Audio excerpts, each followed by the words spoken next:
Donc, merci à tous d'être là. On va commencer la conférence. Donc, je vais vous présenter un petit peu Jean-Pierre Lepris. Jean-Pierre Lepris donc, a 50 ans d'expérience dans l'éducation nationale comme enseignant, formateur, directeur, expert consultant pour l'UNESCO et pour divers gouvernements. Il est docteur en éducation et en sociologie et il est actuellement animateur du CREA Apprendre la vie, cercle de réflexion pour une éducation authentique. Nous avons le plaisir de l'accueillir aujourd'hui. Je vais lui laisser la parole pour une conférence sur la peur en éducation. Merci. Et je suis aussi accessoirement membre de l'ICEM Freinet.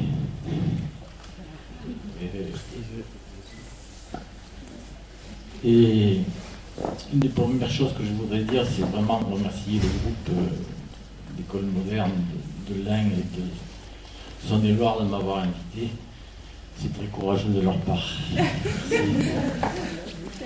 Voilà, donc quelques mots de qui parle et d'où je parle. Voilà. En 1957, je suis entré à l'école normale d'instituteurs d'Aix-en-Provence et il en reste encore un petit peu quelque chose. Pas de l'école normale, mais d'Aix-en-Provence. Parce que l'école normale, j'ai tout oublié. C'est bizarre d'ailleurs. Bon, et donc en 2007, ça faisait exactement 50 ans que je traînais dans l'éducation nationale. Donc je peux dire que je connais très bien la maison. Avec une particularité, c'est que sur ces 50 années, j'ai passé quand même 30 ans hors de France. Et pendant ces 30 années hors de France, j'étais en Afrique, en Amérique, en Asie, en Europe du Nord et en Océanie aussi. Donc j'ai fait les 5 continents et donc j'ai vu beaucoup d'éducation et je les ai vus à des postes, on va dire, différents, puisque j'étais donc instituteur tout simplement. Et puis j'ai eu d'autres fonctions qui m'ont amené jusqu'à conseiller des ministres, enfin voilà. Donc j'ai vraiment un panorama très large. Et c'est seulement en 2007, donc ça fait tout juste 5 ans, que j'ai soudain pris conscience et vu ce que j'ai pas vu pendant 50 ans. Voilà. Et depuis, j'essaie de partager ce que j'ai vu, mais que je ne voyais pas. Et donc, en fait, je le présente et je le mets sur la table. Je ne cherche à convaincre personne et j'accepte d'avance que vous avez raison de penser ce que vous pensez. Je suis moi-même en désaccord avec mes idées d'il y a 5 ans. Donc on peut parfaitement être en désaccord. Voilà, ça c'était l'entrée un peu liminaire. Alors, pourquoi j'ai choisi la peur? Parce que lorsqu'on parle de sécurité, bien évidemment, le problème c'est pas la sécurité, mais si on a besoin de sécurité, c'est parce qu'il y a la peur en dessous. Hein. Voilà, donc sur le sujet de la peur, j'ai 5 idées simplement à vous proposer. La première, c'est que la peur est constitutive de l'être humain individuel et des organisations sociales.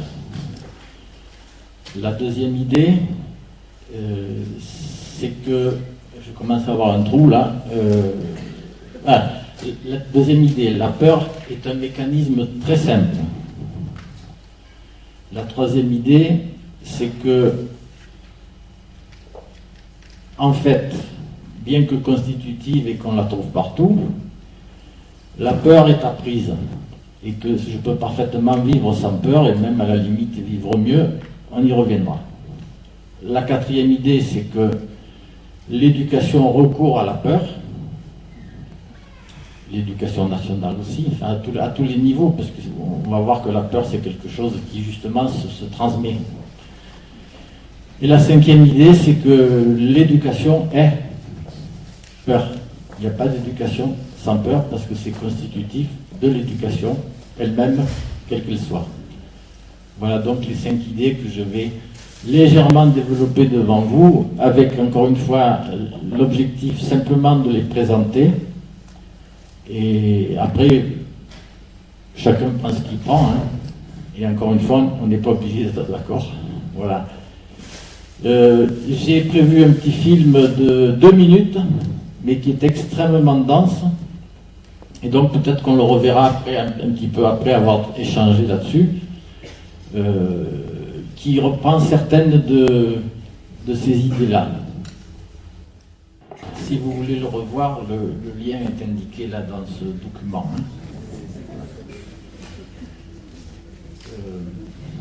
Alors, je vais reprendre les 5 éléments que je vous ai donnés, sans approfondir. La méthode, c'est que je vais expliciter un petit peu plus les 5 idées, et ensuite, je demanderai des réactions ou des questions pour savoir dans quel sens je dois continuer.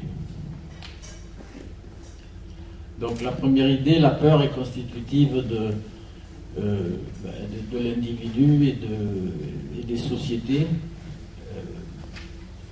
que ce soit le stress, que ce soit la haine, que ce soit la colère, la plupart des sentiments, on va dire, négatifs, entre guillemets, sont tout simplement, quand je gratte un petit peu, dus à la peur. Bon, c'est pas forcément évident tout de suite, mais lorsque je commence à gratter, je vais trouver au fond une peur. Bien entendu, les conflits, les guerres, c'est la peur. Je ne vois pas, enfin, je crois que le film l'explicitait, c'est la peur du manque, c'est la peur de ne pas être aimé, c'est la peur d'être abandonné. Il y a une infinité de peurs, mais en fait, il n'y a qu'une seule peur générique. C'est rapide tout ça. Voilà. On pourra développer si vous le souhaitez. La deuxième idée, donc, c'est que le mécanisme de la peur est quelque chose de très simple. J'ai peur chaque fois que devant un danger ou une menace, je ne me sens pas la ressource nécessaire pour affronter ce danger ou cette menace. C'est tout simple.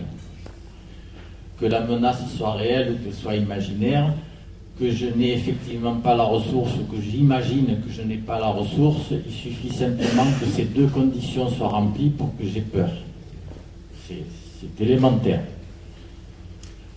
C'est utile parce que dans un premier temps, je peux essayer soit de réduire la menace, soit d'augmenter ma compétence ou ma confiance en moi.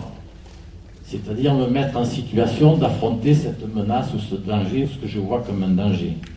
Je peux aussi, bien sûr, diminuer ma perception d'un danger en disant c'est peut-être finalement pas si dangereux que ce que je crois. J'ai oublié de préciser ce que j'entends par peur, bien évidemment. C'est la peur psychologique, hein, parce que c'est la seule peur en fait qui mène le monde et qui me mène moi, et qui en fait n'est pas indispensable. Bon, on va voir ça tout à l'heure. Ce que j'appelle peur, c'est-à-dire si je vois un camion qui déboule là, ou si le plafond s'effondre d'un coup, ou si je vois un serpent, j'ai une réaction qui fait que je vais faire des choses que je n'aurais pas fait en d'autres circonstances, et c'est une réaction sur laquelle je ne réfléchis pas.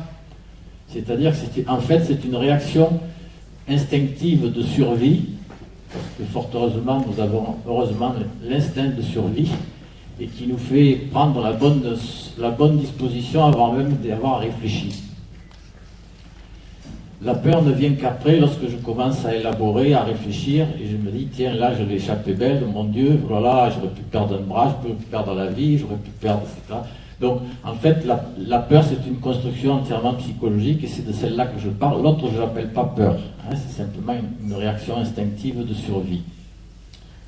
Alors, ça, c'était la deuxième idée. Donc, le mécanisme est très simple, et il peut être utile. La troisième idée, c'est que, en fait, j'ai découvert il y a peu, hein, donc c'était presque un scoop pour moi, c'est que ça me sert, j'ai vraiment pas besoin d'avoir peur. Je veux dire que la peur, chaque fois que j'ai eu peur, ça m'a causé plus d'ennuis et de problèmes que lorsque je n'ai pas peur.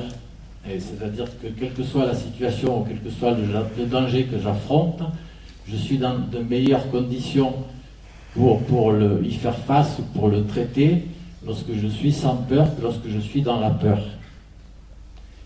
Voilà, donc d'abord, c'est pas une nécessité.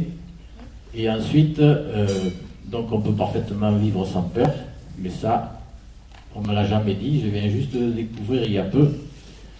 Bien que ce soit et c'est quelque chose qui est transmis et qui est appris. Et je l'apprends, bien sûr, de gens qui eux-mêmes ont peur et qui éventuellement même jouent avec cette peur, forcément. Et donc je l'ai appris de mes parents qui avaient peur de, je sais pas, enfin, vous voyez, toutes les peurs que peuvent avoir des parents, et vous êtes certains parents, voilà, et vous êtes enseignants aussi. Et je venais de lire un petit texte de tout à l'heure là qui disait que l'éducateur qui a peur, ben, il enseigne à la peur, tout simplement, puisque j'enseigne ce que je suis.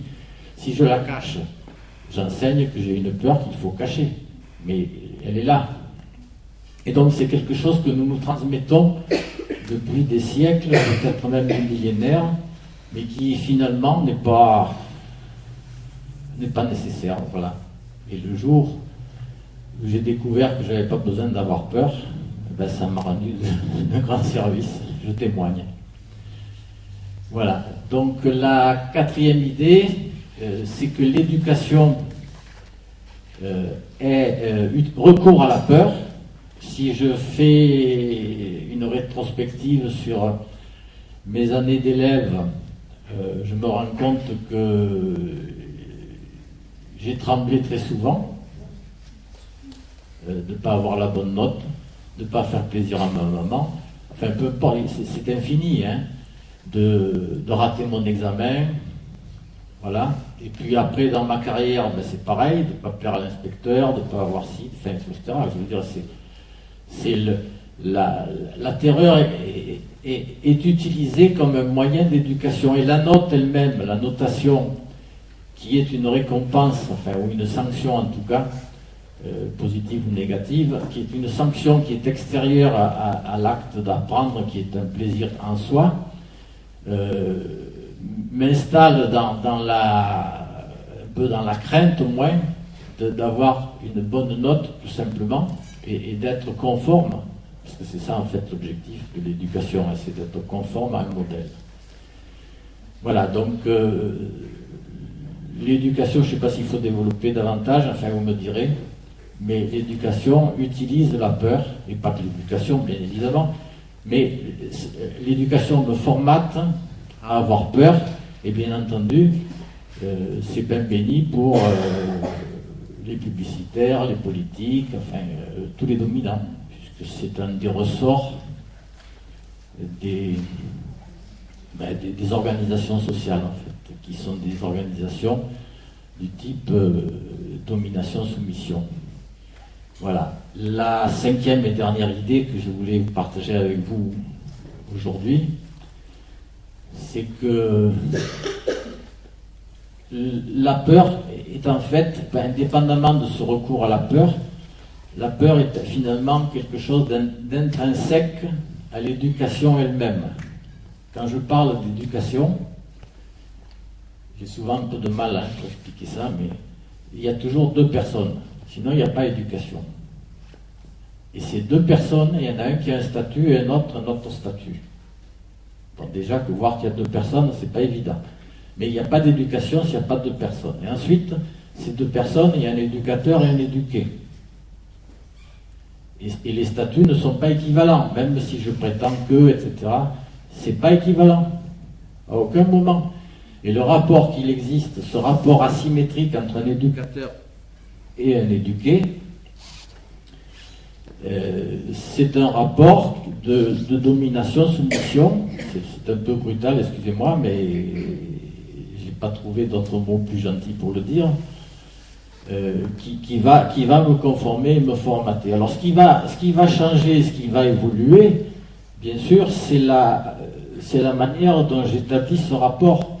Mais, alors vous avez un rapport extrêmement contraignant de type mafia ou de type armée, hein, c'est comme ça, si tu ne le fais pas, tout bon, voilà. Mais vous avez aussi le rapport négocié, mais qui aboutit à la même chose, hein, c'est-à-dire à la conformation et à la soumission. Alors si vous me demandez ce que je préfère, je vous dis tout de suite, je préfère la forme gentille à la forme brutale. ou si je prends une autre image, je préfère une prison plutôt spacieuse, bien éclairée, avec des jolies couleurs et qui sent bon, à une prison où je suis à l'étroit, qui sent mauvais, qui est humide, enfin, vous voyez. Donc là, il n'y a pas de doute, hein. Je veux dire que c'est bien ça que je préfère. La question est de savoir si c'est bien en ces termes que se pose la question, et souvent, ce que j'ai observé jusqu'à maintenant, la question de l'éducation, c'est de savoir comment je vais éduquer. Mais je ne mets pas en question l'éducation elle-même, l'acte éducatif, qui est intrinsèquement un acte violent, parce que je décide pour un autre ce qui est bon pour lui. Et par ce seul fait-là, j'introduis une relation de domination-soumission qui est porteuse de peur, quoi. Parce que si je ne me soumets pas, il peut m'arriver, bon, je ne sais pas ce qui va m'arriver, de toute façon, la peur n'a pas de logique. C'est pas j'ai peur des araignées, ou j'ai peur de ma maîtresse, enfin, ou j'ai peur de qui que ce soit, mais c'est parce que je ne suis pas suffisamment confiant en moi-même que j'ai peur, enfin que je sens que j'ai pas la ressource pour faire face à ce que je vois comme un danger, que j'ai peur et que je tremble. Voilà une présentation sommaire de ces 5 idées. Je continue dans la voie qui peut vous intéresser. Par conséquent, j'ai besoin de savoir ce qui vous intéresse. On peut aussi sortir du sujet de la peur. Donc je vais vous demander quelques réactions, je vais les noter et je vais reprendre en fonction de ce que vous m'avez dit.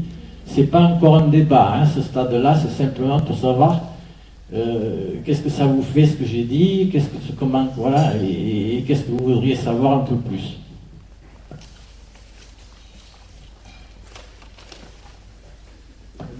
J'aurais deux réactions. C'est quand vous dites que vous avez découvert qu'on n'avait pas besoin d'avoir peur.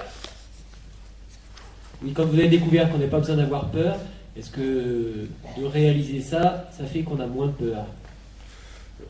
Et la deuxième réaction serait sur votre dernière intervention, votre dernière partie. Est-ce que dans un acte éducatif, entre l'armée et une prison dorée, il n'y a pas aussi quand même une petite différence où on essaye de faire, quand on éduque des enfants, de leur faire intégrer des règles qui leur soient, bon, peut-être imposées, mais où on essaye quand même de leur faire comprendre qu'elles sont bonnes pour eux et pour le groupe.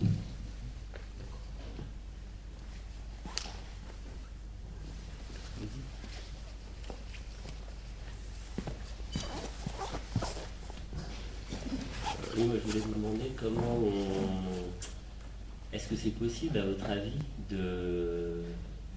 d'éduquer sans ce rapport de soumission, contrainte.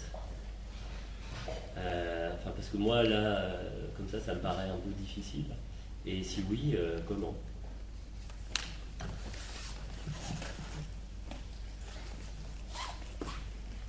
Encore 2-3 questions, oui, merci.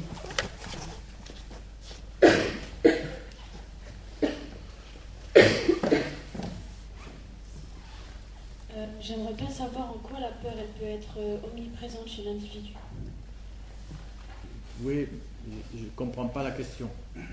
Par exemple... Pourquoi elle est omniprésente, c'est ça?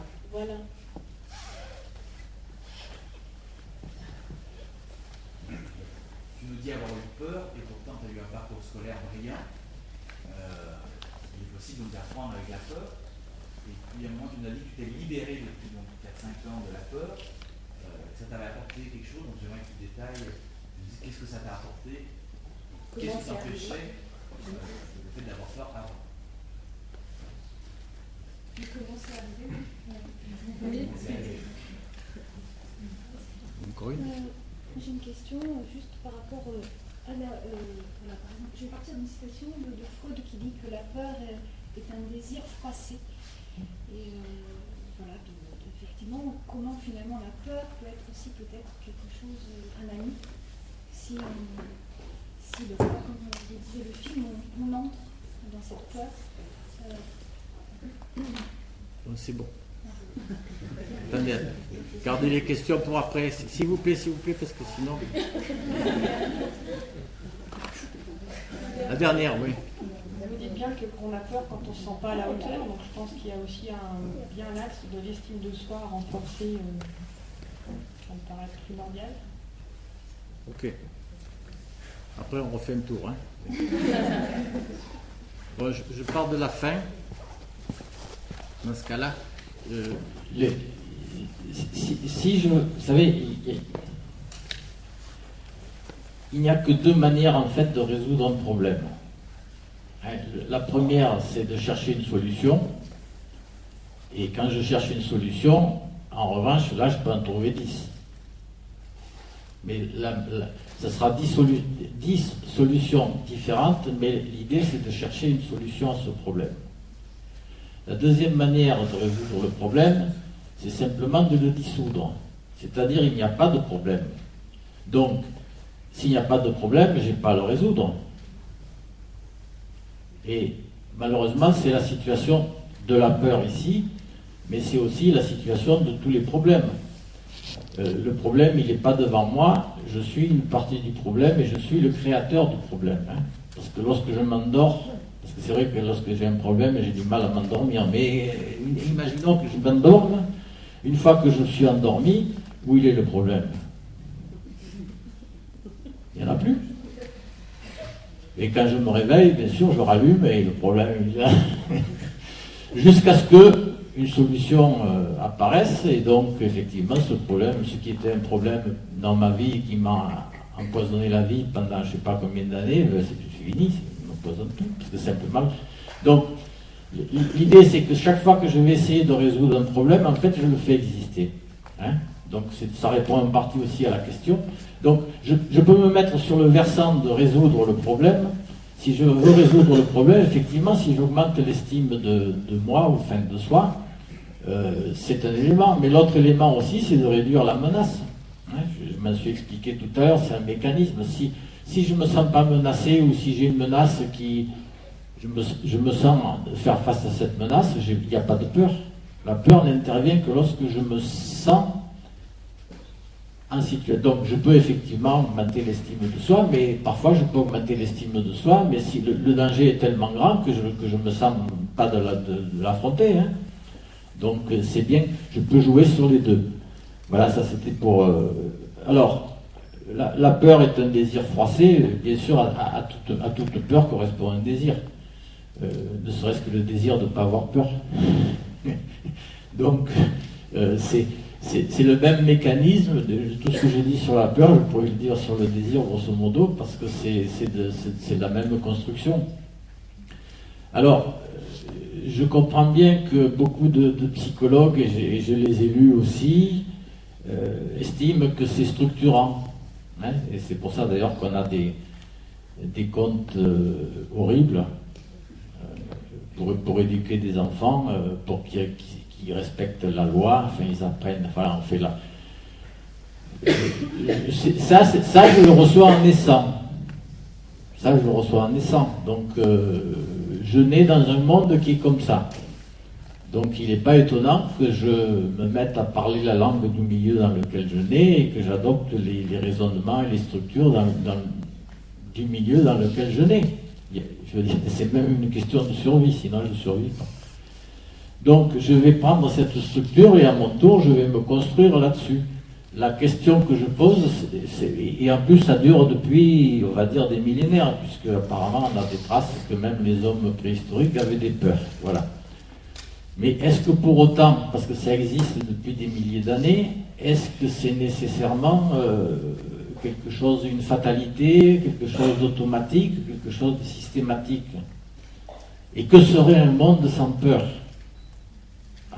Si je reste dans la perspective d'un monde où on a peur, c'est un monde ingouvernable. Si les gens ont plus peur, si plus personne n'a peur. Mais parce que je l'analyse avec ce point de vue qu'il y a un rapport de domination, de soumission fondé sur la peur, qui fait que si ça n'existe pas, c'est le chaos. Mais est-ce que je peux quand même imaginer, simplement imaginer, je n'ai pas dit qu'est-ce que ça serait la vie sans peur? Alors, apprendre avec la peur, bien évidemment. Je suis une de mes idées, c'est qu'apprendre, c'est naturel, comme respirer, digérer, ce sont des actes naturels. C'est-à-dire que personne ne m'apprend à apprendre. C'est quelque chose qui est inné, c'est quelque chose que je fais en naissant, et si je n'apprends pas, je ne survis pas. Donc je vais, quand on dit apprendre à apprendre, il faut me dire comment j'apprends le premier apprendre à apprendre. Il faudra peut-être m'apprendre à apprendre à apprendre, je veux bien, mais alors le premier apprendre, qui va me l'apprendre? Donc, il est bien sous-jacent quand même l'idée que cet apprendre quelque part est quelque chose de naturel et d'inné. Par conséquent, j'apprends la peur. Si je grandis dans un monde où on parle le mandarin ou le mandchou, je vais apprendre le mandchou. Si je grandis dans un monde où il y a la peur, je vais apprendre la peur. Si je grandis dans un monde où il n'y a pas de peur, eh bien, je ne vais pas apprendre la peur. Donc je peux apprendre avec la peur, mais ce n'est pas la peur qui est déterminant ici, c'est simplement ma faculté naturelle sur laquelle je n'ai pas de prise, et qui est commune à tous les êtres humains, c'est d'apprendre, y compris à survivre dans un camp de concentration ou avec la famine en Afrique. Voilà. Mais je ne peux pas ne pas apprendre.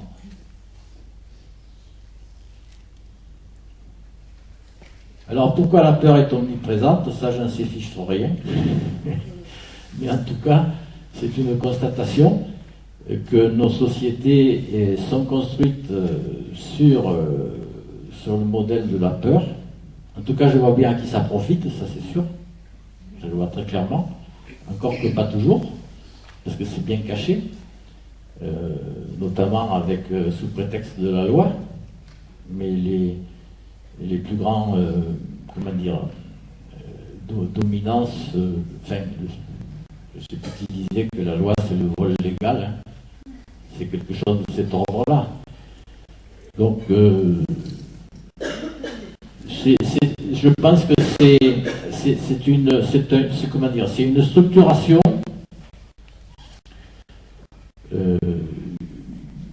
qui apporte tellement de bénéfices à ceux qui en profitent qu'ils n'ont pas du tout envie de s'en priver.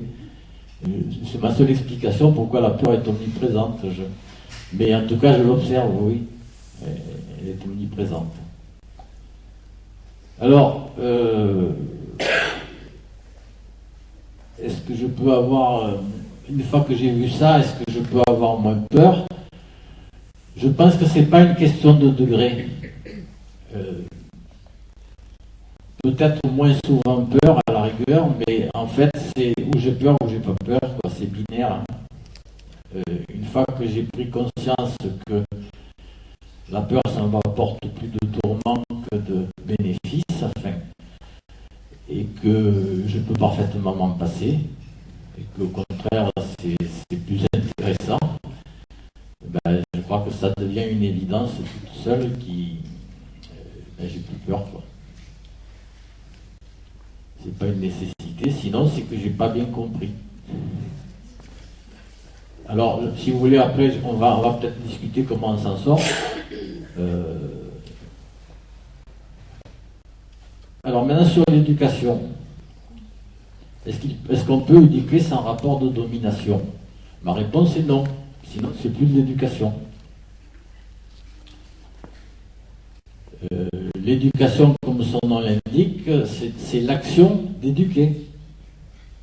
Et éduquer, c'est agir sur quelqu'un pour qu'il fasse ce que je trouve bien qu'il fasse. On est bien d'accord? C'est simplement par ce fait-là que j'agis sur quelqu'un pour qu'il fasse. Alors, éduquer, c'est un rapport de domination-soumission, mais qui est chargé d'une valeur morale, sociale, très positive, puisque je lis, y compris dans toutes les déclarations, le droit à l'éducation. C'est le droit à me faire exploiter, à me faire dominer.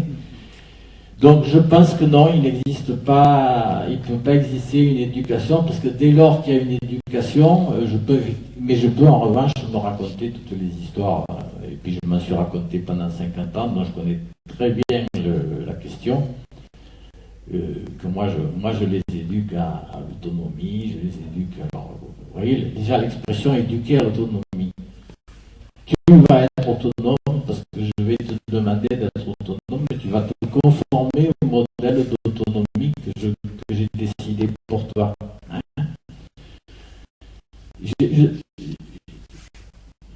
Plus ça va et plus je me rends compte que l'éducation est en soi un modèle un petit peu, j'exagère, hein, mais il n'y a pas beaucoup de différence entre un modèle terroriste et un modèle éducatif.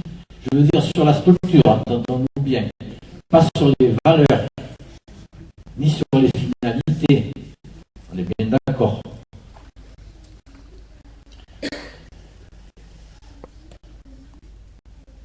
Alors, entre l'armée et la prison dorée,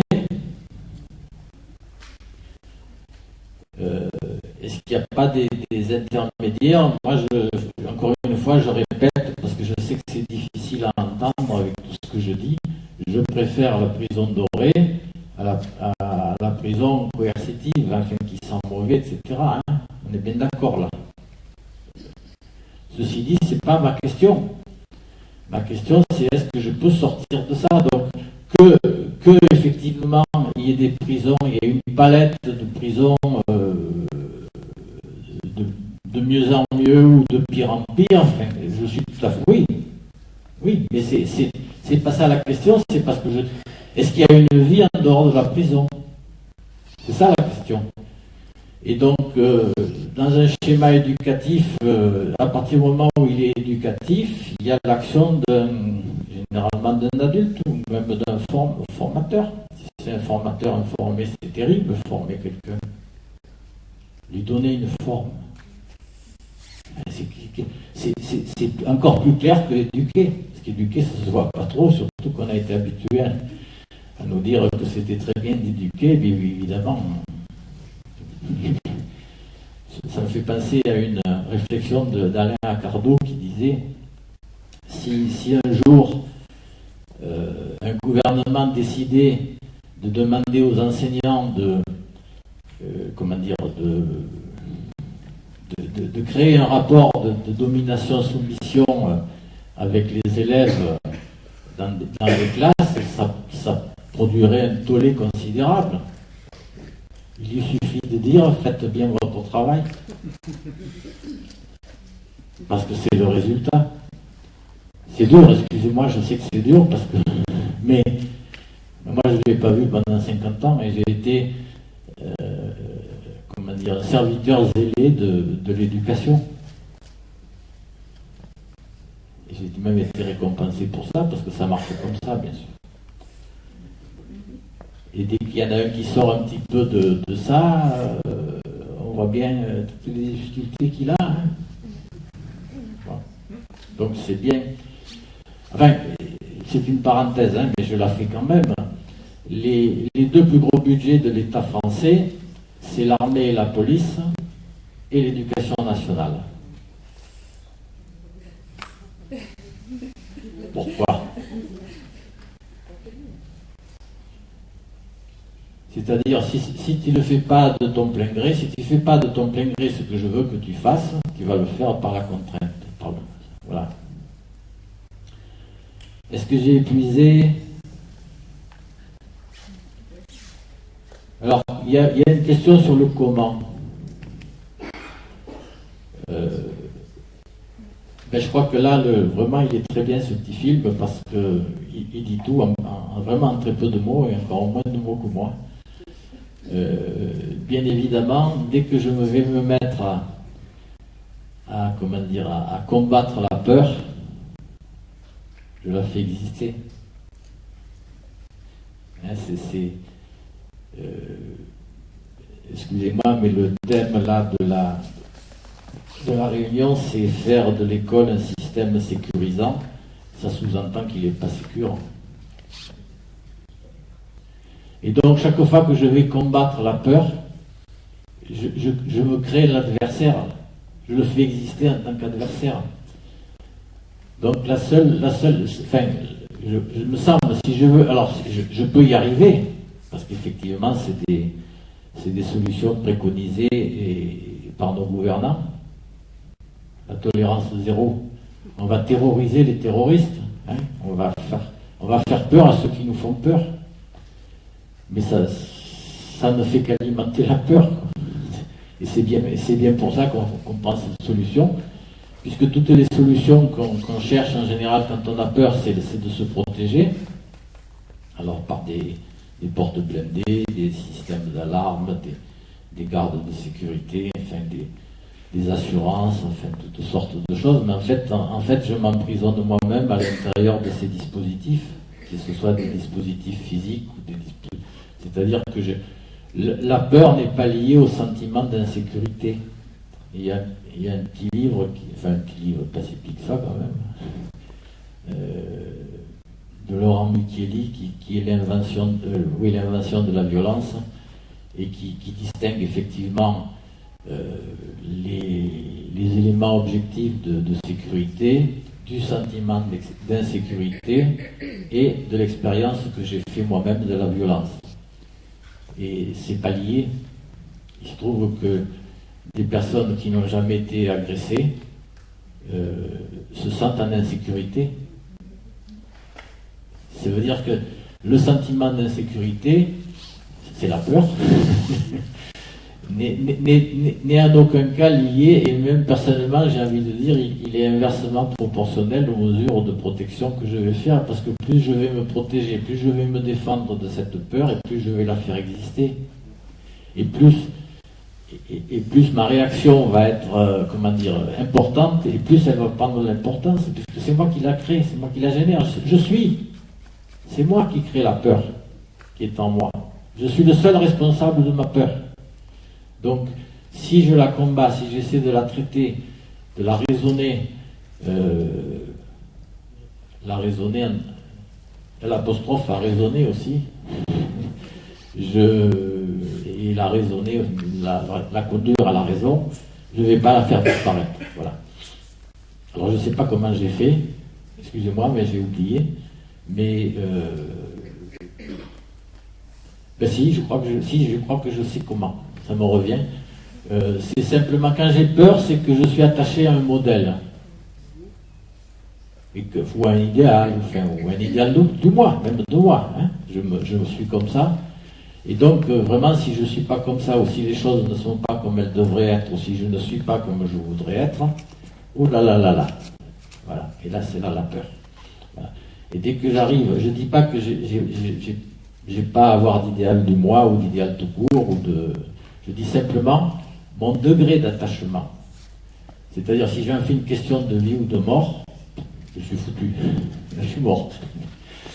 Mais si je me dis, écoute, il va m'arriver ça, il m'arrivera ça, puis c'est pas la fin du monde, hein.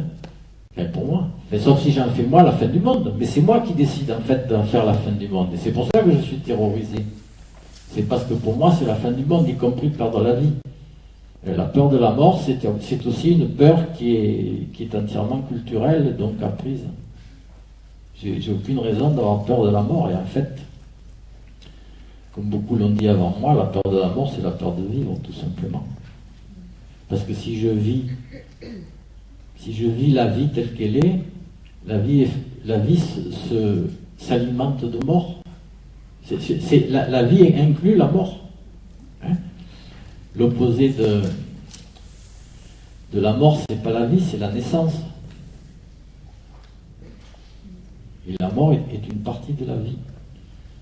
Donc je n'ai aucune raison d'avoir peur de la mort. Et pourtant, il y en a qui en profitent en tout cas. On peut faire, si vous pensez que je n'ai pas répondu à une des réactions, vous la reposez s'il vous plaît.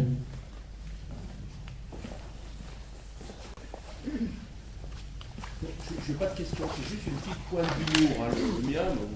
Vous avez dit par rapport à l'État, il y avait les deux budgets principaux, c'était l'éducation nationale et l'armée. Et la police. C'est un peu faux, parce que je ne veux pas vous me mettre dans la campagne, mais le premier budget, c'est la dette. La dette de l'État. Et à ce moment, c'est une grande peur. Je ne sais pas si vous... On essaie de nous la faire partager, mais c'est le premier poste budgétaire depuis peu. Voilà, je voulais juste rectifier c'était pour rigoler. Hein.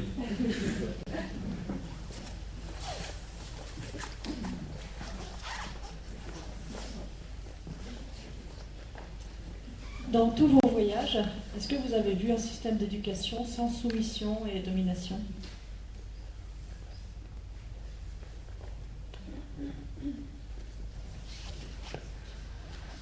On parle parfois d'éducation et on parle aussi de plus en plus d'éveil. Est-ce que vous voyez une différence ou est-ce que pour vous c'est la même chose ? Éveil des consciences, éveil.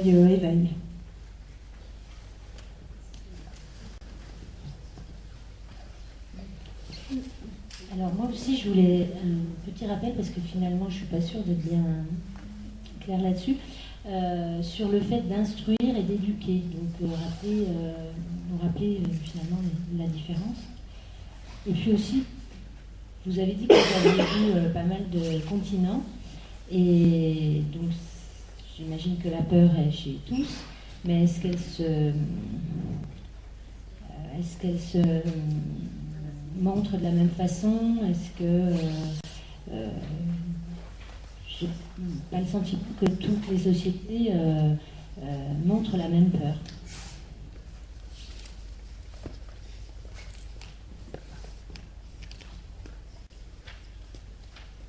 Moi, j'avais une question aussi. Donc, comment aider les autres à ne pas avoir peur? Parce que là, vous avez parlé de moi, si j'ai peur, si je combats la peur, je ne fais que la renforcer. Mais si je m'intéresse aux autres, et notamment aux élèves, comment les aider à ne pas avoir peur?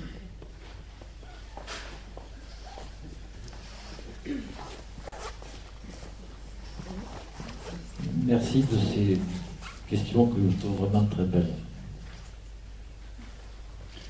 Bon, un petit mot à propos de la peur de la crise. Non, mais mais c'est important. C'est important parce que j'en suis venu à avoir peur de ce pauvre Lagardère ou Bolloré qui va le pauvre perdre des sous. Enfin, lisez Frédéric Lordon. C'est ça. C'est que non seulement j'ai un rapport de soumission, de domination-soumission, mais c'est que le soumis va non seulement réclamer sa soumission, mais il va en plus adopter les valeurs de... C'est bien pour lui ce qui est bien pour celui qui le domine. Hein? Oui. Il y a quelques scientifiques qui ont étudié le comportement des poules et ils ont trouvé que plusieurs comités scientifiques, plusieurs communautés scientifiques, pardon. Et donc ils ont remarqué que lorsque les poules sont ensemble, elles se battent, alors que lorsqu'elles sont isolées dans une cage, elles s'arrachent simplement leurs plumes. Et donc ils ont conclu, c'est évident, puisque le bien-être de la poule stressée par rapport à la poule en conflit, que la poule préfère les cages. Voilà, ça coûte 10 € et je vous le recommande vivement parce que là, ça démontre à partir de cette simple réflexion comment les poules aiment les cages et comment donc les otaries aiment le cirque. Je ne sais plus quoi encore, enfin, etc. Et donc aussi les noirs, ils aiment énormément être enchaînés au fond d'une cale, parce que sinon, si on les laisse tout seuls chez eux, ils s'entre-déchirent. Et c'était l'argumentation de l'esclavage, bien évidemment. Donc voilà, je vous recommande très vivement ça. Comment le rapport est établi, et donc la crise, franchement, c'est pas ma crise. Hein. je vous le dis tout de suite. Donc, et je ne vais pas pleurer pour... voilà. Mais c'est vrai que c'est un instrument de terreur. Et donc, je suis soumis à la terreur. Mais encore une fois, je suis libre d'y répondre ou de ne pas y répondre. Mais bien sûr, je n'ai surtout pas été entraîné à démonter le mécanisme.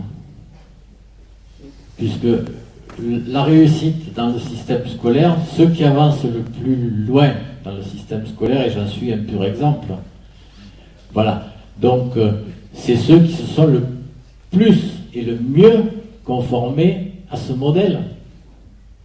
Ceux qui n'y arrivent pas, c'est parce qu'ils n'arrivent pas à se conformer. Hein.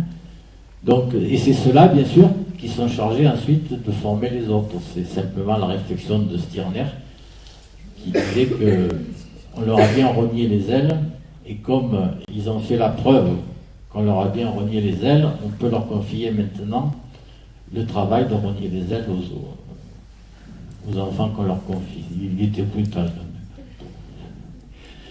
Voilà, donc ça c'était la première partie. Je finis, après je vous redonne les questions. Gardez votre question. Alors,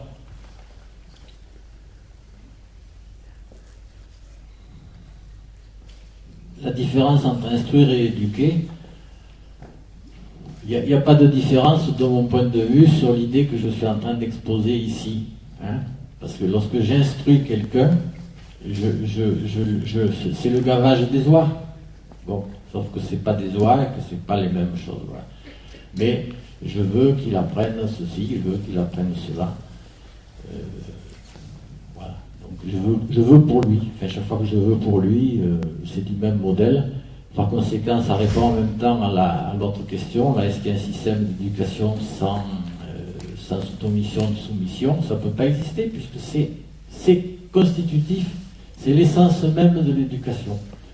Donc il n'y a pas d'éducation, ça ne peut pas exister. Je peux dire que oui, non, moi je ne suis pas dominant, ils font ce qu'ils veulent, mais c'est pas vrai, parce qu'ils font ce qu'ils veulent entre 8h30 et 11h30. Hein, c'est-à-dire qu'il y a déjà l'apprentissage du temps contraint. Bon, il y a l'apprentissage de l'espace contraint, parce qu'entre 8h30 et 11h30, il faut qu'il reste quand même dans l'enceinte de l'école. Voilà. Donc, simplement, il y a une façon plus agréable d'amener ça. Voilà. Et encore une fois, je la préfère. Hein. Attention, hein. Je ne dis pas du mal des pédagogies nouvelles ou alternatives ou autres, au contraire, mais ce sont des pédagogies. Et dans la pédagogie, il y a bien un pédagogue et un pédagogisé. Hein. Donc, comme il y a un dompteur, un dompté, un administrateur, un administré, un colonisateur, un colonisé, donc les heures et les ont un sens, les suffixes ont un sens. Hein. Je ne veux pas dire que l'éducateur et l'éduqué, c'est le même modèle que le colonisateur et le colonisé. C'est-à-dire les valeurs morales ne sont pas les mêmes, mais la structure elle-même, c'est la même. Hein. C'est quelqu'un qui veut le bien de l'autre. Alors, en même temps, ça me permet d'enchaîner sur aider les autres. Ben voilà. Aider les autres à ne pas avoir peur, ben c'est déjà simplement le fait d'aider les autres, c'est-à-dire de vouloir qu'il n'ait pas peur. Je veux à sa place. Je veux son bien, bien d'accord. Mais c'est moi qui veux pour lui. Et c'est le fondement de toute éducation. Sinon, il n'y a pas d'éducation. L'éducation disparaît. Hein? Donc, l'éducation, surtout de masse ou généralisée, telle qu'on la connaît, parce que quand on dit éducation, on pense école, mais dans ma tête, il y a aussi l'éducation familiale, c'est exactement la même chose. Hein? Mais l'éducation telle qu'on la connaît, enfin, c'est-à-dire l'école, ça date de 1880. On est en 2012, ça fait même pas 150 ans. Et c'est une évidence, comment ferait-on pour vivre sans éducation? Mais comment on a fait pendant des millénaires pour vivre sans éducation? Ce qui ne veut pas dire sans peur. Hein. On a vécu aussi avec des peurs. Mais le schéma éducation... On a vécu sans école. On a vécu sans école. Je ne suis pas sûr qu'on n'ait pas vécu sans éducation aussi. Mais enfin, en tout cas, je réponds à la question qui m'est posée et qui était est-ce que j'ai vu des sociétés où il n'y avait pas d'éducation? Enfin, c'est à peu près ça. Hein. Alors, j'en ai pas vu. Franchement, j'en ai pas vu. Tout simplement parce que l'idée d'éducation qui est accolée à l'idée d'école,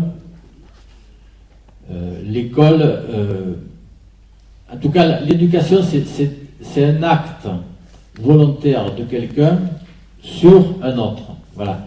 Alors ça, je pense que de tout temps, effectivement, il y a des gens qui ont prétendu ça.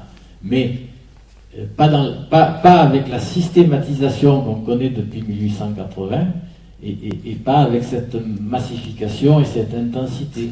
Voilà. Alors, je n'ai pas rencontré de société sans éducation, mais j'ai lu des anthropologues, parce qu'en plus les anthropologues, c'est bizarre, ils ne s'intéressent pas à ça. Ils décrivent comment vivent les peuples qui vivent pas comme nous, mais ils ne s'intéressent pas du tout comment... mais disons que, en tout cas, les Nahuatl, qui sont un peuple qui vit sur le territoire actuel du Mexique, sont un peuple où il n'y a pas d'éducation. Ça ne veut pas dire qu'il n'y a pas de peur, hein.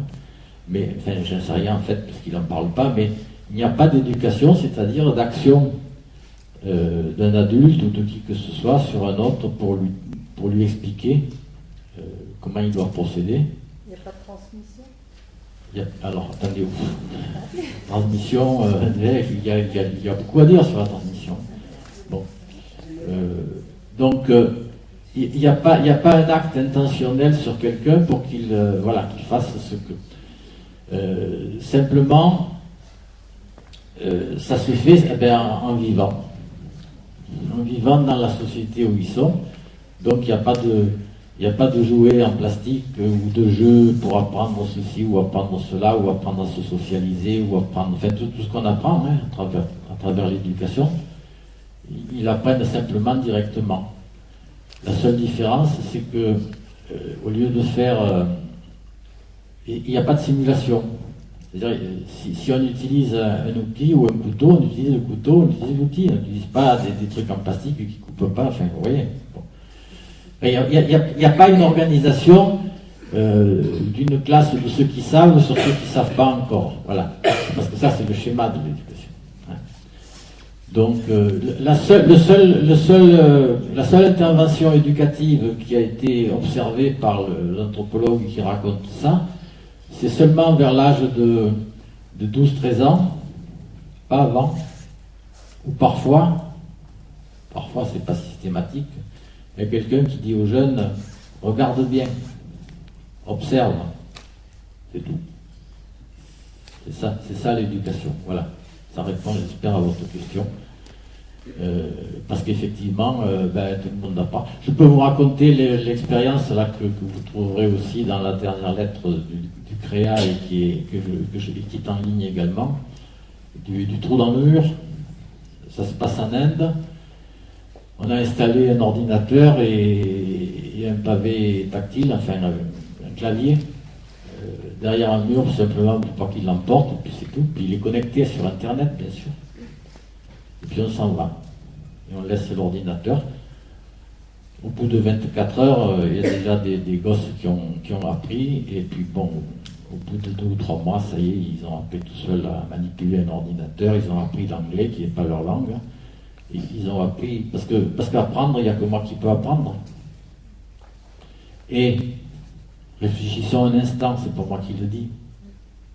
C'est Jacques Otto. Le fait même que j'explique à quelqu'un quelque chose, ça sous-entend que je pense qu'il n'est pas capable de le comprendre tout seul.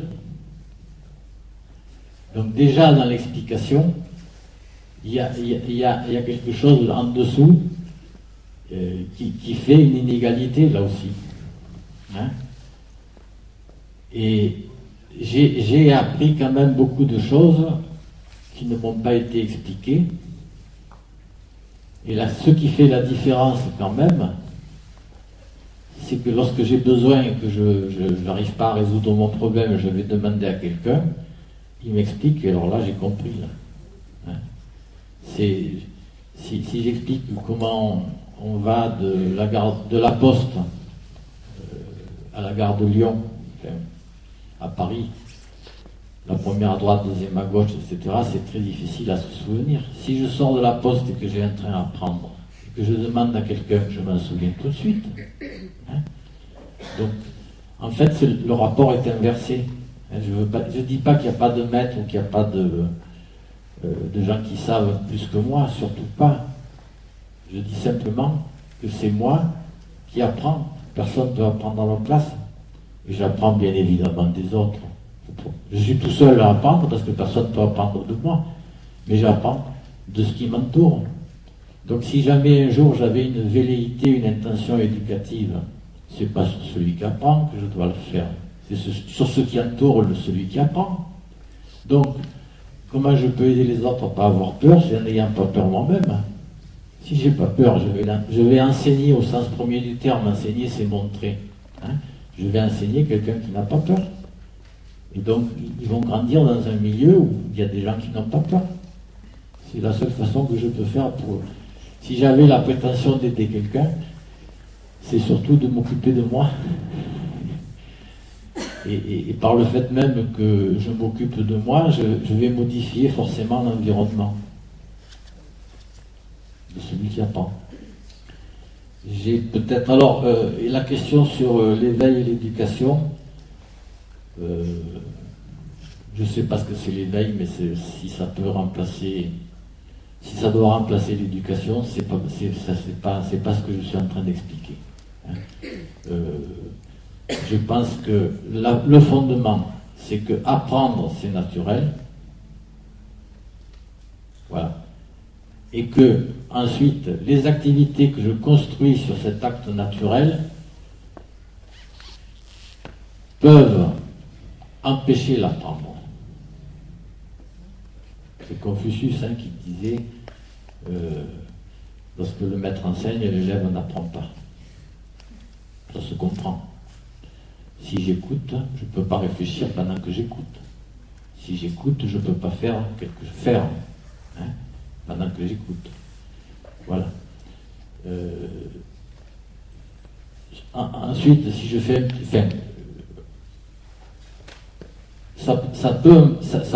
les activités d'enseignement peuvent empêcher l'apprentissage dans le pire des cas. Dans le meilleur des cas, écoutez, je vais faire au court, je vais dire simplement, si je fais le bilan personnellement de tout ce que j'ai appris, dans tout ce que j'ai appris ne m'a pas été enseigné, pas tout.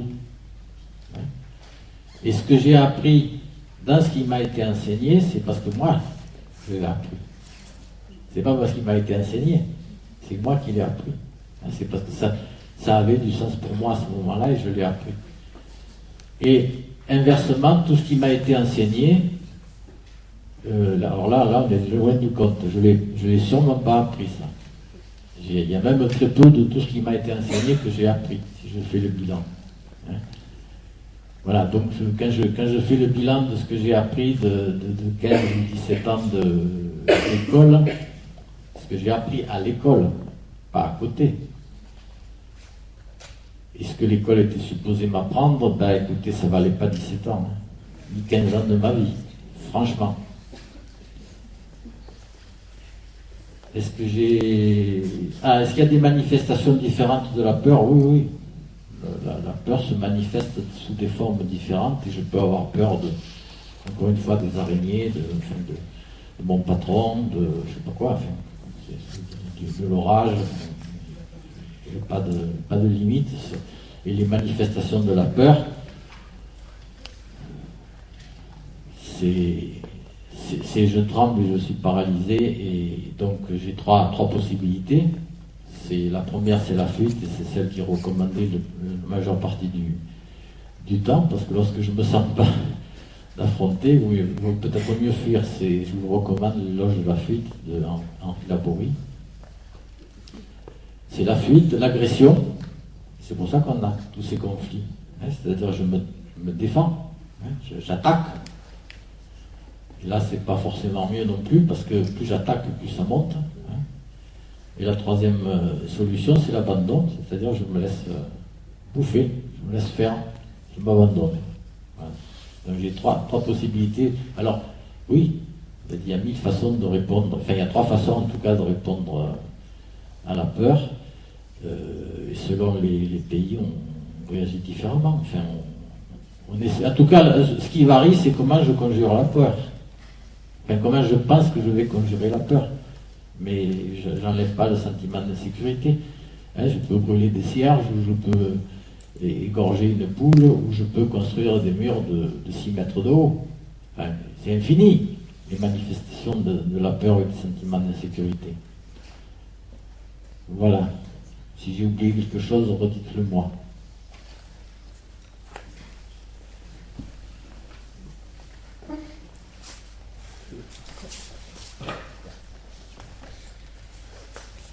Oui, vous êtes très critique vis-à-vis de l'éducation en général.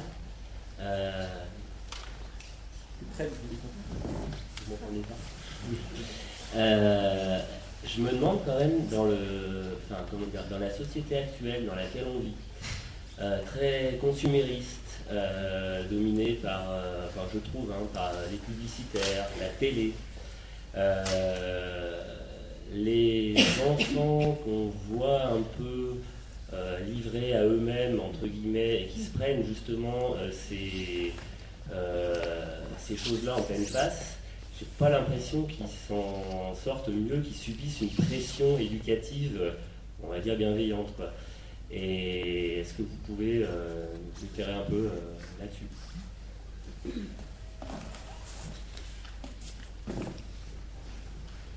J'ai 2 questions. La première relève peut-être de l'instinct de survie. On parle d'éducation émancipatrice. Est-ce que la valeur d'émancipation n'est pas finalement plus importante que le rapport dominant-dominé? La deuxième question, en tant qu'enseignant, on a souvent à faire face aux peurs des parents qui les empêchent d'avoir un regard lucide sur les progrès réels de leurs enfants. Et pour avoir le souci de l'équité, surtout après les débats du jour, en tant que parent, on a aussi ce genre de rapport avec des enseignants quand ce sont les enseignants qui, par peur, n'ont pas non plus parfois le regard lucide sur ce qui se passe. Alors est-ce qu'il y a, face à ces difficultés récurrentes, des clés pour progresser? Pour ma part, je n'ai pas de questions parce que c'est assez amusant, ces questions. Ça entretient pour moi le rapport celui qui sait, celui qui ne sait pas.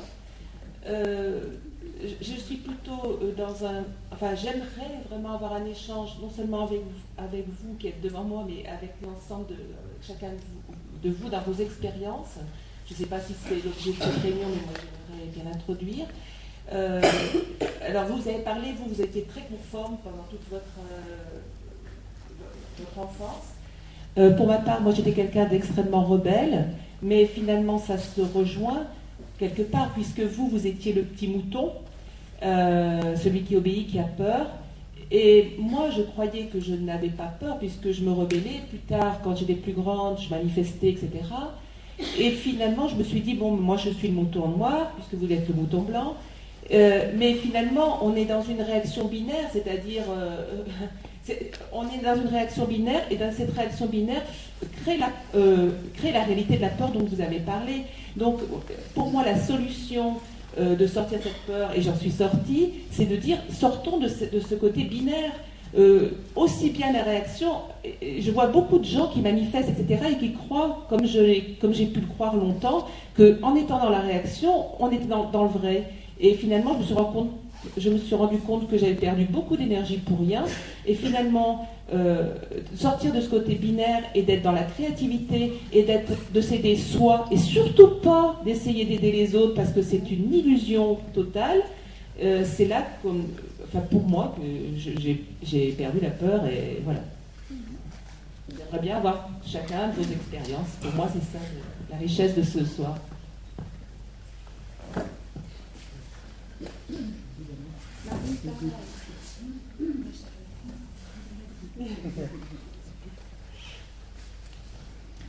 Mais moi, je voudrais savoir en fait, qu'est-ce qui vous a fait passer du mouton blanc au mouton noir? Le déclencheur en fait, parce que dans votre vie, apparemment avant, vous étiez mouton blanc, voilà. Et puis, qu'est-ce qui, dans votre vie, du coup, a été, dans votre expérience, qu'est-ce qui vous a permis de basculer et du coup d'être éclairé? Et puis, moi, je crois que, enfin, pour répondre à ta question, enfin, c'est pas une question, mais moi, je milite, je me bats, et quelque part, le fait de, tu te transformes aussi avec les autres, quoi. Et donc, du coup, enfin, je sais pas si j'ai bien compris ce que tu disais, mais moi, j'ai besoin des autres, et je pense à moi, mais enfin, en étant avec les autres, du coup, ben, je me soigne et j'avance. Et ouais, enfin, j'ai peut-être pas bien compris ce que tu disais.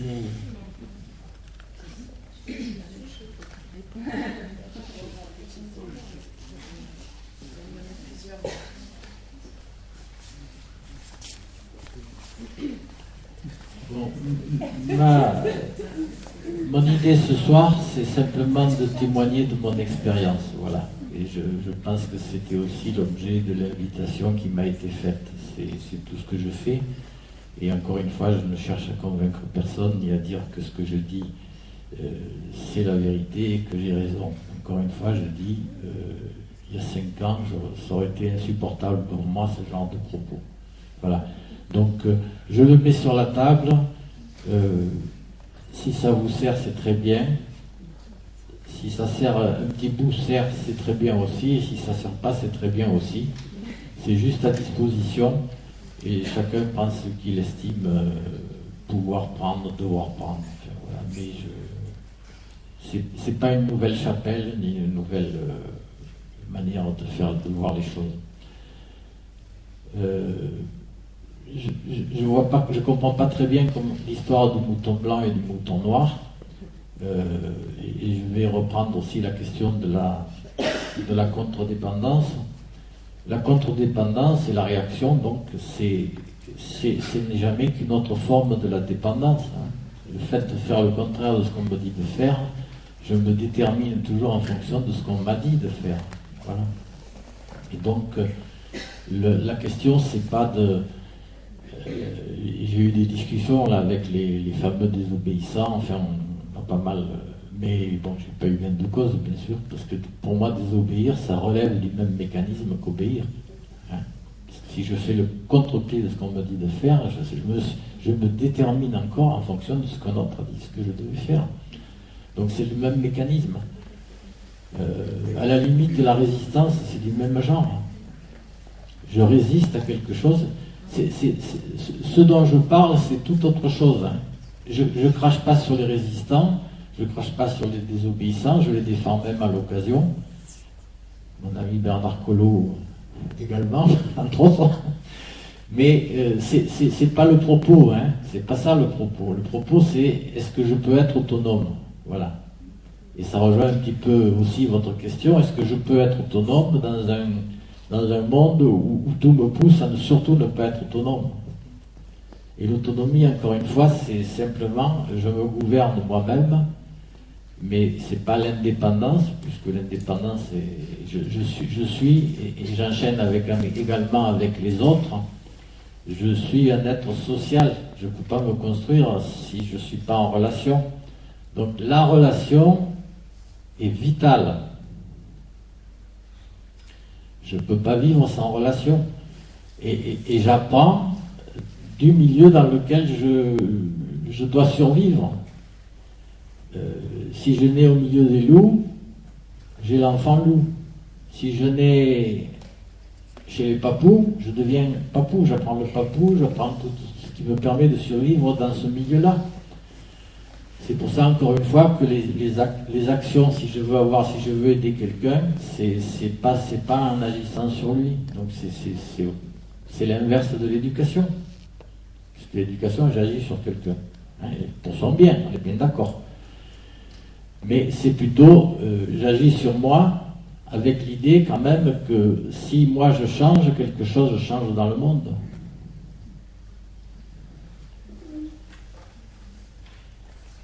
Donc, la peur des parents, la peur des enseignants, oui, la peur, c'est très courant. La question, c'est qu'est-ce que je fais devant quelqu'un qui a peur? Si j'ai peur à mon tour, je vais alimenter sa peur, il va paniquer encore plus. Enfin, c'est l'expérience que j'ai en tout cas. Si j'ai pas peur, il va me menacer, oui, mais bon, si j'ai pas peur, quoi. Mais pour ne pas avoir peur, il faut que j'ai effectivement suffisamment de confiance en moi, quoi. Puisque le mécanisme de la peur, c'est j'ai les ressources en moi qui me permettent d'affronter le danger ou la menace. Alors je peux me muscler, je peux apprendre ce que je ne sais pas pour effectivement, et donc il y a des techniques bien évidemment, il y a des techniques qui permettent de comprendre un peu mieux le monde et la société. Et en ce qui me concerne, personnellement, j'ai deux concepts clés. Le premier, c'est la conscience. Alors peut-être que ça va rejoindre la question sur l'éveil. Plus je suis conscient de ce qui se passe, et plus j'ai de puissance pour y faire face. Voilà. Plus je vois de choses et quand je suis dans une situation de peur, je ne vois pas. Je ne vois pas tout, je suis pris par ma peur, je suis la peur. Et donc je vois pas tout. Et donc il y a plusieurs plans de conscience, je ne vais pas le développer ici ce soir. Et la deuxième chose, c'est ce qui est juste. Ça se définit aussi de manière très simple, ce qui est juste. Donc la conscience et ce qui est juste. Vous trouverez, si ça vous intéresse tout ça, vous trouverez ça sur le site éducationauthentique.org. Et je finis là-dessus, sur l'approfondissement. Nous avons un séminaire de tous les ans fin août qui dure donc 3 jours. Et le prochain, c'est sur le peur et désir et éducation-formation. Alors, une éducation émancipatrice, je suis troublé par ce mot. Je suis très troublé parce que ça supposerait qu'il ne peut pas être émancipé tout seul, quoi, qu'il a besoin d'une éducation et que j'ai besoin d'intervenir pour qu'il s'émancipe. Et bon, j'utilise l'expression. La seule chose que je fais, c'est que je mets un guillemet simple à l'éducation. Parce que le guillemet simple en sémantique générale, ça veut dire que ce n'est pas employé dans son sens habituel. Voilà. Donc, une éducation qui serait émancipatrice n'est plus une éducation.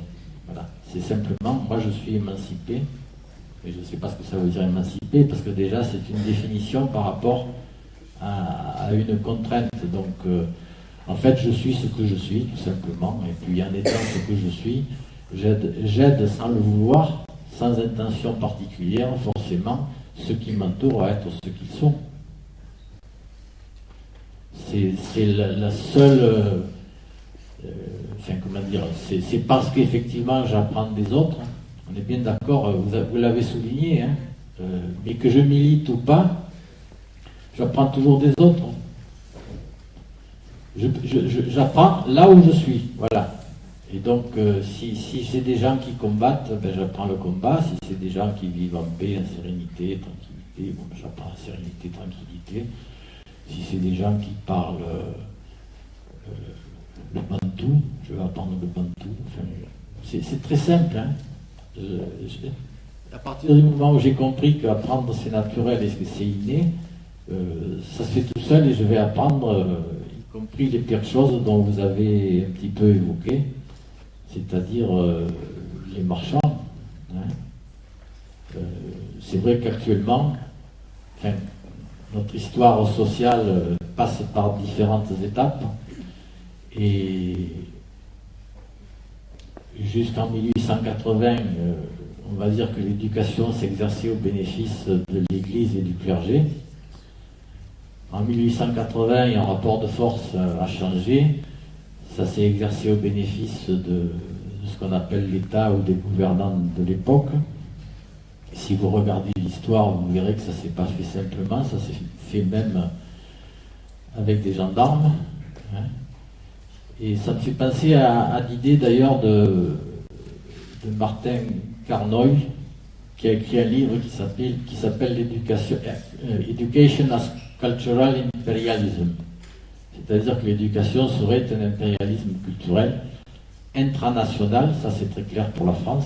L'éducation, il pense à la scolarisation, bien sûr, hein, à l'intérieur du territoire national, mais aussi l'exportation, parce qu'on a exporté l'école. Hein.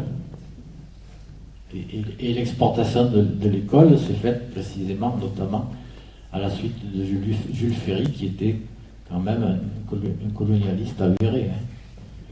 C'était les races supérieures avaient pour mission de civiliser les races inférieures, donc c'est très clair. Et puis l'installation de l'école en France, ça s'est fait quand même avec l'aide des gendarmes, hein, aussi. Voilà, donc c'était vraiment... alors donc je suis passé des écoles au bénéfice du clergé à une école au bénéfice des gouvernants de l'État. Et là, depuis quelques années, là, je suis entré dans une autre ère qui est au bénéfice de ce que j'appelle les marchands. Puisque, en fait, nos hommes politiques ne gouvernent plus rien, ce sont les marchands qui gouvernent, on est bien d'accord. Donc, l'école est au service des marchands et elle sera, démantelée dans la perspective des puissants, de ceux qui dominent à ce moment-là, qui sont les marchands et qui, vraiment, je crois que les États, maintenant, les gouvernants ne font plus rien, hein, c'est simplement des instruments entre les mains des marchands, que j'appelle les marchands.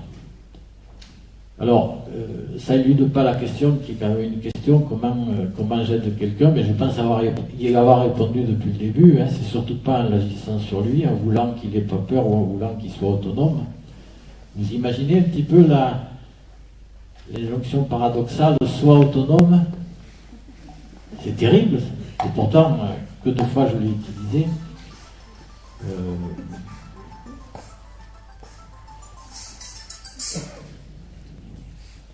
Bon, je crois que je voudrais, sans conclure, parce qu'il faut que je rentre... Non, je ne peux plus. Par contre, je vous propose d'approfondir, ça se termine. Je vous propose d'approfondir, si vous souhaitez approfondir,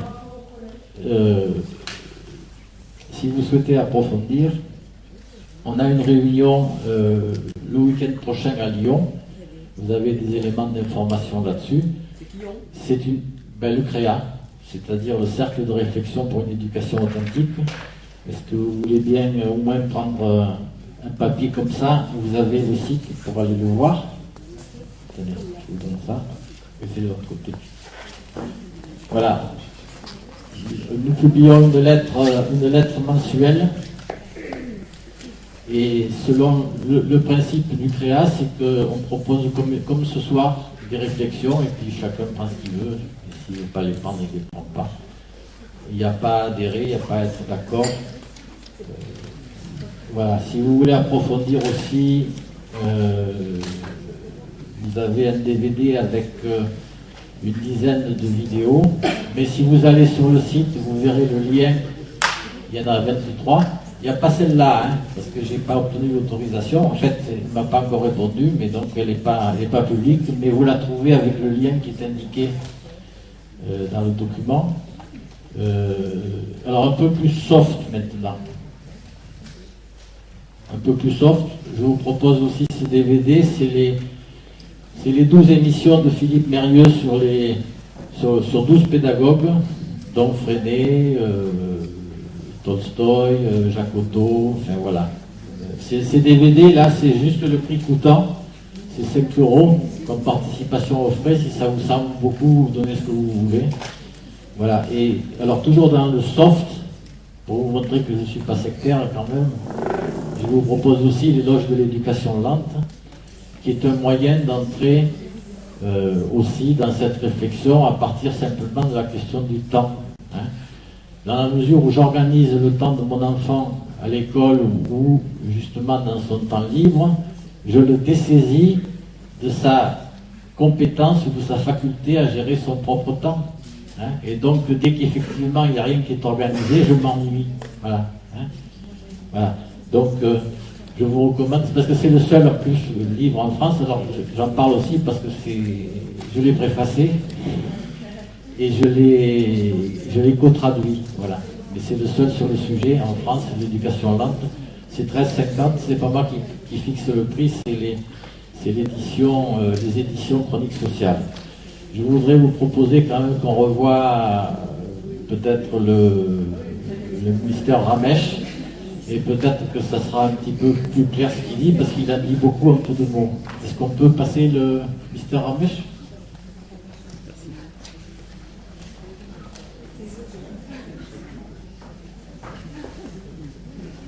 Et notamment, la question de la dame. Et notamment comment on en sort. Il en parle. Il est possible d'interagir un petit peu. Allez, une dernière. Excusez-moi, mais moi on m'a dit 7h45, j'arrête à 7h45. Si on me dit. On peut quand même prendre la remarque et puis le débat sur En fait, là, c'est bon. En fait, c'est pas forcément pour obtenir une réponse. Je suis pas en quête nécessairement de réponse ou de.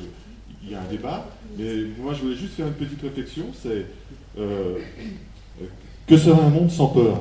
C'est la question que tu as posée, et en fait, il n'y a pas une réponse. Mais moi je fais une petite remarque. Il y a une ou plusieurs tribus en Amérique du Nord, qui s'appelle entre autres, je connais l'Algonquin. C'est une tribu qui a été utilisée par les Américains pour les faire travailler sur les immeubles. Ils n'ont jamais peur de rien. C'est comme ça. Donc, qu'est-ce que ça serait un monde sans peur? Il faut regarder eux, comment ils ont vécu. Et je fais juste une petite réflexion, c'est comment ils ont fini. Et ça va nous interroger, c'est qu'est-ce qui se passe quand on n'a pas peur? Et eux, ils n'ont vraiment pas peur. C'était très impressionnant. On les mettait sans sécurité au dernier étage d'un Empire State Building. Ils ne bougent pas un sourcil. Ils ne connaissent pas ça. Et c'est pas culturel. Hein. C'est une vraie construction. Il y a des initiations pour ça. Et juste une réflexion, c'est qu'est-ce qui leur est arrivé. Voilà. Non, c'est vraiment pas lié au vertige. Ils s'appellent des braves et je te garantis que ça craint pas. L'armée, par exemple, américaine, avec les Japonais, les ont utilisés.